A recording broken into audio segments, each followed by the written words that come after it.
Almost no one retires with $1 million saved. Here's what the numbers really show. How many people actually retire with $1 million in savings? Probably fewer than you imagine. It's easy to assume that by the time people reach retirement age, 7 figures is the norm. But the truth looks very different. Despite what some people claim, $1 million is still a significant amount of money, and very few households reach it. Only a small slice of retirees cross that line. Let's break down who makes it, why most don't, and why the milestone still matters. And then we'll add something most people never think about.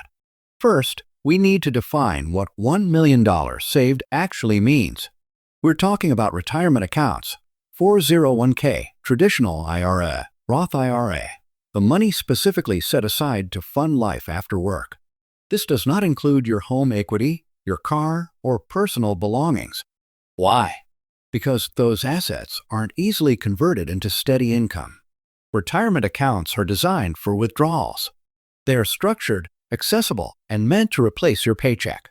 Some individuals may own businesses or rental properties, but most retirees rely primarily on financial accounts.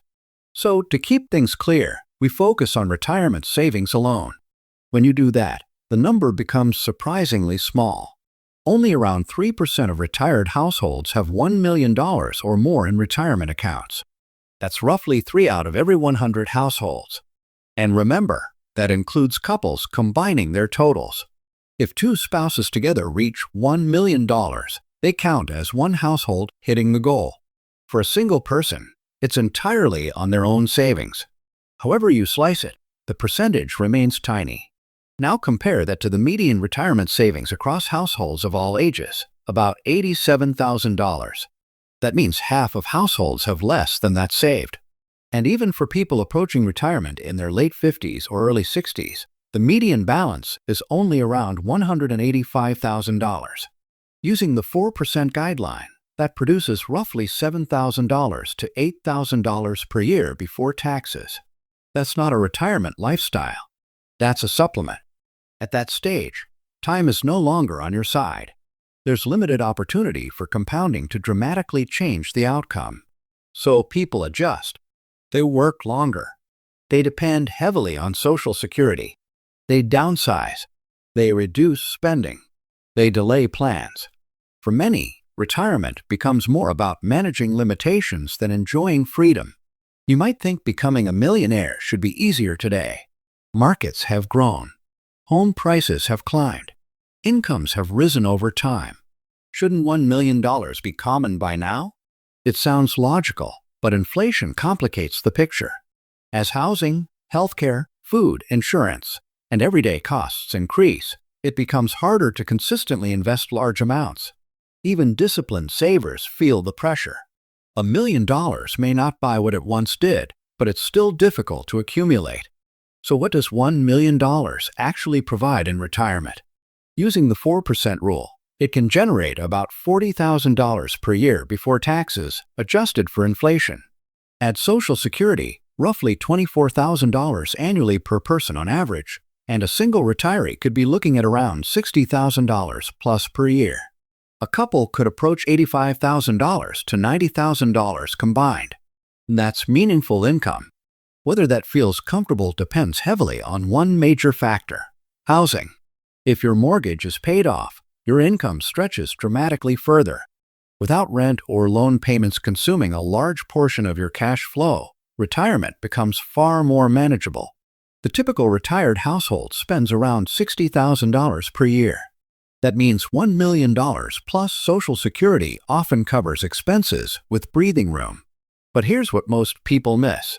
The path to $1 million rarely feels impressive while you're walking it. When you're starting with $10,000 or $25,000 invested, the goal seems distant, almost unrealistic. Saving $500 or $1,000 a month feels insignificant compared to a 7-figure target. Early on, contributions drive growth, not market returns. Progress feels slow and sometimes discouraging. Compounding hides in the beginning. A $50,000 portfolio growing at 8 to 10% adds only a few $1,000s in a good year. That doesn't feel life-changing. But later, When the portfolio reaches $500,000, the same percentage return can add $40,000 or $50,000 in a year, sometimes more than you personally contributed. Near $1 million, growth itself can rival a full year's salary. The formula never changed. The base did. And here's something new to consider. Behavior matters more than math. Most people don't fail to reach $1 million because the returns weren't high enough. They fall short because consistency breaks. They pause investing during downturns. They cash out early. They upgrade lifestyles too quickly when income rises.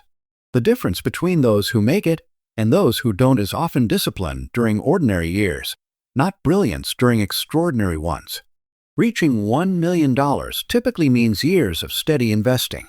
It means continuing contributions when markets fall 20%. It means driving a reliable car instead of stretching for a luxury one. It means increasing savings when you receive raises instead of increasing spending at the same pace. It often means saying no in the short term to say yes later. It also requires redefining success. Instead of measuring wealth by visible consumption, you measure it by invisible assets quietly compounding in the background. You learn to delay gratification. You learn that financial security is built in small, repeated decisions. And that's why so few people retire with $1 million saved. It's not just a number. It's the accumulation of thousands of choices made over decades. It represents patience when impatience would have been easier. It represents consistency when quitting would have been comfortable.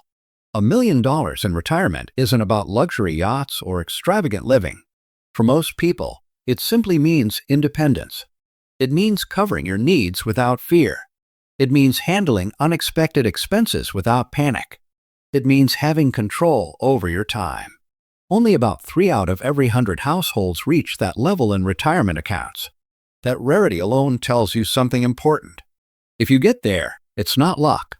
It's behavior compounded over time.